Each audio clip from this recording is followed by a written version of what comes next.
Law of motion में अभी तक पढ़ चुके हैं न्यूटन के मोशन के 3 रूल, है ना। अब यहाँ पे हम फोर्सेस की कुछ कैटेगरी डिफाइन कर देते हैं। यूनिवर्स में जितने भी फोर्स आप देखते हो अपने चारों ओर, है ना, जो कोई भी फोर्स आप देखते हो, यानी कि आप एक चलने से लेकर के रॉकेट लॉन्च के दौरान जितने फोर्स लग रहे होते हैं, वो सारे फोर्सेस जो जो आप अपने चारों ओर देखते हो, उन सबको हम 4 फंडामेंटल कैटेगरी में डिवाइड कर सकते हैं।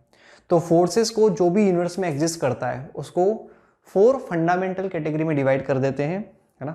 वो कैटेगरी कौन कौन सी है? Gravitational force, weak nuclear force जिनको सिंपल वीक फोर्स भी बोल देते हैं, electromagnetic force and strong nuclear force या स्ट्रॉन्ग फोर्स। ओके, ये 4 बेसिक कैटेगरी होती है।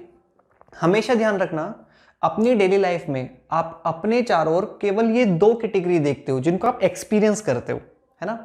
ग्रेविटेशनल फोर्स और इलेक्ट्रोमैग्नेटिक फोर्स, ये आप अपने चारों ओर देखते हो, है ना। मतलब जितने भी फोर्स आप देखोगे अपने चारों ओर जो आप ऑब्जर्व कर सकते हो, वो इन 2 कैटेगरी में आते हैं। वीक न्यूक्लियर और स्ट्रॉन्ग न्यूक्लियर को आप ऑब्जर्व नहीं कर पाते, है ना, और ये न्यूक्लियस के अंदर लगते हैं। जैसे लिखा ना न्यूक्लियर फोर्स, आपने पढ़ा है कि कोई भी सब्सटेंस को आप तोड़ते जाओ तो एटम के अंदर न्यूक्लियस होता है। तो न्यूक्लियस के अंदर ये दोनों फोर्स एग्जिस्ट करते हैं, इसलिए हम इनको डेली लाइफ में तो ऑब्जर्व नहीं कर पाते, लेकिन बाकी दोनों को ऑब्जर्व कर पाते हैं, है ना। तो सिंपल याद रखना। अब डेली लाइफ में आप कौन कौन से फोर्स देखते हो? जैसे कोई चीज का गिरना, है ना, मैं इस पेन को ड्रॉप करूं तो ये नीचे गिरेगा, है ना, ये एक तो फोर्स होता है। तो गिरने से रिलेटेड जितने भी फोर्स हैं हमें पता है कि ग्रेविटी की वजह से ऐसा होता है ना। दूसरा, उसके अलावा गिरने के अलावा गिरने वाला एक फोर्स, ये तो आपने देख ही लिया। उसके अलावा आप जो भी फोर्स अपनी डेली लाइफ में देखते हो वो सारे इलेक्ट्रोमैग्नेटिक होते हैं, है ना। चाहे आप किसी को पुश करते हो तो मस्कुलर फोर्स लगाते हो, फ्रिक्शन, है ना, चलते हैं किसी भी चीज को हम घिसते हैं तो घिसते वक्त फ्रिक्शन एक्ट करता है, फ्रिक्शन, स्प्रिंग का फोर्स, रस्सी का टेंशन, जितने भी फोर्सेस आप देखते हो वो सारे फिर कौन से कैटेगरी में आएंगे? इलेक्ट्रोमैग्नेटिक फोर्स की कैटेगरी में। तो देखो चारों कैटेगरी देखते हैं। रेंज इनफाइनाइट होती है ग्रेविटेशनल फोर्स के लिए, मतलब ये काफी दूर अगर 2 ऑब्जेक्ट हैं उनके बीच भी ग्रेविटेशनल फोर्स लगेगा, है ना। जबकि वीक न्यूक्लियर फोर्स जो है वो न्यूक्लियस के अंदर जो प्रोटॉन होता है उस प्रोटॉन के डायामीटर का भी 0.1%, इतनी सी इसकी रेंज होती है बस। यानी कि देखें तो 10⁻18 मीटर, काफी कम हो गया। तो 10⁻18 मीटर, प्रोटॉन काफी छोटा होता है, उसके भी डायामीटर का 0.1%, बस इतनी सी इसकी रेंज है। इलेक्ट्रोमैग्नेटिक इनफाइनाइट तक होता है, और स्ट्रॉन्ग न्यूक्लियर फोर्स ये प्रोटॉन के डायमीटर का होता है, मतलब ये दोनों फिर न्यूक्लियस के अंदर ही लगते हैं, है ना। नेचर क्या होता है? ग्रेविटेशनल फोर्स आप जानते हो, कोई भी 2 मास वाले ऑब्जेक्ट एक दूसरे को अट्रैक्ट करते हैं उसको हम ग्रेविटेशनल फोर्स बोलते हैं। तो ग्रेविटेशनल फोर्स का मतलब हो जाएगा attraction between 2 object which have mass and energy. Mass या एनर्जी वाले कोई भी 2 ऑब्जेक्ट अगर हो तो उनके बीच में जो अट्रैक्शन होता है that will be gravitational attraction. Weak nuclear force और स्ट्रॉन्ग न्यूक्लियर फोर्स इससे पहले आपने जूनियर क्लासेस में नहीं पढ़ा है ना। तो ये पार्टिकल्स जब डीके होते हैं, है ना, जैसे न्यूट्रॉन, प्रोटॉन, इलेक्ट्रॉन, ये तो आप समझते हो ना। तो न्यूट्रॉन प्रोटॉन में कन्वर्ट होते हैं और प्रोटॉन जो है वो न्यूट्रॉन में कन्वर्ट होते हैं। ये आप आने वाले चैप्टर्स में फिजिक्स में पढ़ोगे। तो इसको हम बोलते हैं पार्टिकल डीके। तो जब ये पार्टिकल एक दूसरे में डीके होते हैं उस वक्त वीक न्यूक्लियर फोर्स एक्ट करते हैं, है ना। इलेक्ट्रोमैग्नेटिक फोर्स ये आप जानते हो, प्रोटॉन प्रोटॉन रिपेल करते हैं, same charges repel, opposite charges attract, ये आपने पढ़ा है। वही फोर्स तो है ये इलेक्ट्रोमैग्नेटिक फोर्स, मैग्नेट लोहे को अपनी तरफ खींचता है। तो ये सारे फोर्सेस होते हैं इलेक्ट्रोमैग्नेटिक फोर्स, है ना। तो बेसिकली ये चार्ज पार्टिकल की वजह से लगता है ना। और स्ट्रॉन्ग न्यूक्लियर फोर्स ये न्यूक्लियॉन्स को आपस में बांधे हुए, जैसे सोचो प्रोटॉन और प्रोटॉन, न्यूक्लियस छोटा सा, उसके अंदर काफी सारे प्रोटॉन एक जगह बंधे होते हैं।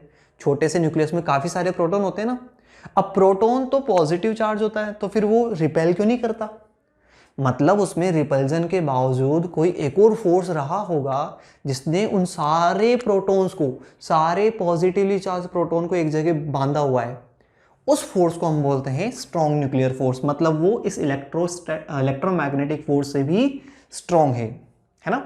तो इस तरह से ये फोर्स होते हैं। इनकी अगर हम रिलेटिव स्ट्रेंथ देखें तो ग्रेविटेशनल फोर्स को अगर हम 1 मान लें कि ग्रेविटेशनल फोर्स अगर 1 है तो उसके मुकाबले वीक न्यूक्लियर फोर्स देखो ग्रेविटेशनल फोर्स इतना ज़्यादा स्ट्रॉन्ग होता है 10⁻26।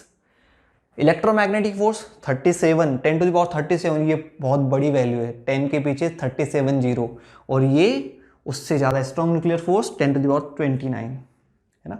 अगर इसकी रिलेटिव स्ट्रेंथ को 1 मानो तो देखो ये 10⁻29 टाइम्स स्ट्रॉन्गर फोर्स है ना। या उल्टा देख लें, इसको अगर हम 1 स्ट्रेंथ माने तो ये 10⁻2, 10⁻13, 10⁻20, 39 है ना। मतलब हम इसको बोल सकते हैं वीकेस्ट फोर्स, इसको हम बोलेंगे वीकेस्ट फोर्स ऑफ यूनिवर्स। तो यूनिवर्स का सबसे वीकेस्ट फोर्स कौन सा है?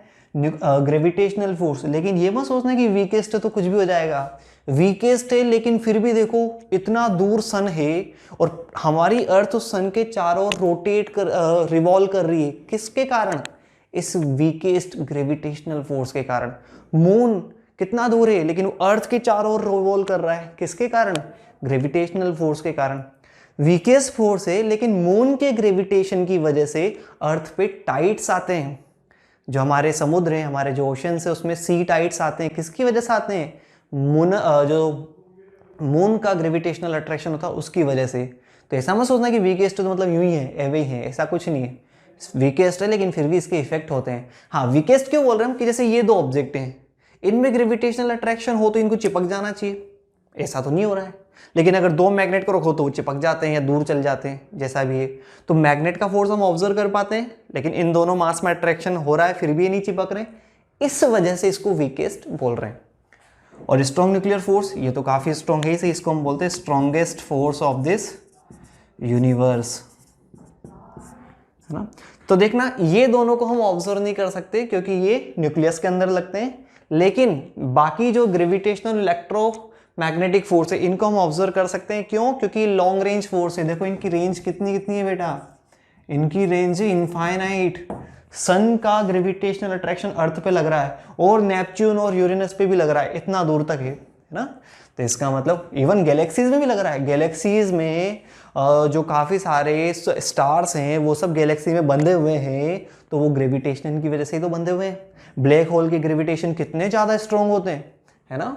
तो ध्यान रखना, ये लॉन्ग रेंज फोर्सेज होते हैं, इसीलिए हम डेली लाइफ में इन दोनों को ऑब्जर्व कर पाते हैं। और ये होते हैं शॉर्ट रेंज फोर्स, है ना। ये काफ़ी शॉर्ट रेंज के फोर्स होते हैं, केवल न्यूक्लियस की रेंज में ही लगते हैं। तो ध्यान रखना, इसीलिए हम इनको ऑब्जर्व नहीं कर पाते। तो बच्चों, ये बेसिक क्लासिफिकेशन हमने किया फोर्सेस के बारे में। 4 फंडामेंटल कैटेगरी होती है फोर्सेस की, जिसमें से 2 हम डेली लाइफ में ऑब्जर्व करते हैं क्योंकि उनकी रेंज काफ़ी ज़्यादा होती है। गिरने वाले जितने भी इवेंट आप देखते हो वो सब ग्रेविटेशनल फोर्स, उसके अलावा जो भी आप देखते हो अपनी लाइफ में वो सारे इलेक्ट्रोमैग्नेटिक फोर्स। इन दोनों को आप ऑब्जर्व नहीं कर पाते, स्ट्रॉन्ग फोर्सेस और वीक फोर्सेस को। तो ये था बेसिक क्लासिफिकेशन चारों फंडामेंटल फोर्स के लिए। आई होप आपको ये क्लियर है, तो नोट करें यहाँ तक। तो दोस्तों, हमारे पास अगली कैटेगरी आती है क्लासिफिकेशन में। वैसे तो ब्रॉडली फंडामेंटल फोर्स तो 4 तरह की है, पर अब जो फोर्स हम देखते हैं, है ना, ग्रेविटेशनल और इलेक्ट्रोमैग्नेटिक फोर्स, ये तो हम देखते हैं हमारे चारों ओर। तो इनको फिर हम 2 कैटेगरी में डिवाइड कर देते हैं, कॉन्टैक्ट फोर्स और नॉन कॉन्टैक्ट फोर्स, है ना। मतलब वो सारे फोर्स जो हम देखते हैं हमारे चारों ओर, उनको हम 2 कैटेगरी में डिवाइड कर सकते हैं, एक तो कॉन्टैक्ट फोर्स और एक नॉन कॉन्टैक्ट। कॉन्टैक्ट जैसे समझते हैं हम, सपोज एक ऑब्जेक्ट है, मुझे इसको चलाना है, मुझे इसको स्टार्ट करना है, मोशन स्टार्ट करना है, तो मुझे इसको या तो पुश करना पड़ेगा या पुल करना पड़ेगा। न्यूटन्स लॉ में समझाया था ना मैंने। केवल मैं इसको बोलूँगी चलो, ऐसे तो नहीं चलेगा ना ये, मतलब मुझे इसको धक्का देना पड़ेगा या खींचना पड़ेगा, तो मुझे कॉन्टैक्ट तो करना पड़ेगा ना। अब धक्का ऐसे दूर से तो नहीं दे सकता ना, कैसे हवा से धक्का दे दूँ। फिल्मों में था साउथ की मूवी में कि एक आदमी ऐसे करता और विलेन गिर जाता है, बिना टच किए विलेन को गिराता है। प्रैक्टिकली ऐसा थोड़ी होगा, है ना। तो इसका मतलब कॉन्टैक्ट फोर्स में हमें ऑब्जेक्ट के कॉन्टैक्ट में आना पड़ता है। जैसे मुझे फोर्स लगाना तो मुझे इसको टच करना पड़ेगा, बिना टच किए मैं इसको धक्का नहीं दे सकता, है ना। तो इस तरह के फोर्सेज होते हैं कॉन्टैक्ट फोर्स। दूसरे होते हैं बिना कॉन्टैक्ट के, जैसे मान लो मैं इस ऑब्जेक्ट को गिराता हूँ तो ये गिर रहा है। अब आपको पता है किसने गिराया? आपको तो बिल्कुल पता है, ग्रेविटेशनल फोर्स ने गिराया। लेकिन क्या अर्थ ने अपने हाथ से इसको खींचा नीचे? क्या जमीन में से कोई हाथ निकला और उसने अर्थ को खींचा? धरती माता ने अपना हाथ निकाला और फिर इसको पकड़ के खींच लिया? ऐसा तो नहीं हुआ ना। क्यों? क्योंकि ये जो फोर्स है नॉन कॉन्टैक्ट फोर्स है है ना। और हमेशा ध्यान रखना नॉन कांटेक्ट फोर्स को हम बोलते हैं फील्ड फोर्स, मतलब ये किसी न किसी फील्ड की वजह से लगते हैं। जैसे ग्रेविटेशनल फोर्स कौन लगाता है, ग्रेविटेशनल फील्ड, ये जो ऑब्जेक्ट है क्यों गिरेगा, ग्रेविटेशनल फील्ड ऑफ अर्थ की वजह से। इलेक्ट्रिक फोर्स क्यों कौन लगाएगा, इलेक्ट्रिक फील्ड। मैग्नेटिक फोर्स कौन लगाएगा, मैग्नेटिक फील्ड। दो मैग्नेट एक दूसरे को अट्रैक्ट रिपेल करते हैं ना, मैग्नेटिक फील्ड कैसे, मैग्नेट लोहे को अट्रैक्ट कर लेती है, बिना कांटेक्ट में आए लोहा उसकी तरफ खिंच जाता है, मतलब वो मैग्नेटिक फील्ड की वजह से ऐसा हो रहा है।